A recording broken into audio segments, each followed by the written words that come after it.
Welcome to Not Milk Never Milk. Subscribe if you're lactose intolerant. You start by confirming prerequisites, a recent Python and VS Code. Once installed, open VS Code and create or open your project folder so files live in one place. Next, install the official Python extension from the Extensions view. This adds linting, IntelliSense, and debugging. Make sure you selected Add to Path during Python install so the interpreter is discoverable. These actions unlock the editor features you need before configuring interpreter, linters, and formatter. Now you select the Python interpreter so VS Code runs the right environment. Open the command palette and choose Python. Select Interpreter. Pick a virtual environment if you want isolated dependencies. Once done, create a venv with Python mvenv. Venv and activate it so installed packages go to that env.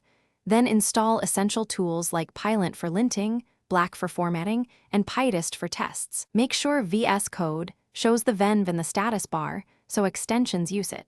Finish by configuring workspace settings, set Python. Formatting, provider to Black and enable Python. Linting, Pylance enabled so code style and errors show automatically. Then create a launch. JSON in the run view to define debugging targets and console preferences. This lets you set breakpoints and step through code.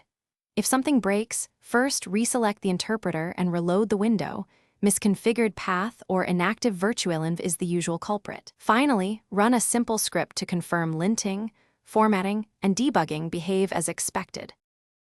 Thanks for watching. If this was helpful, leave a like and consider subscribing. See you next time.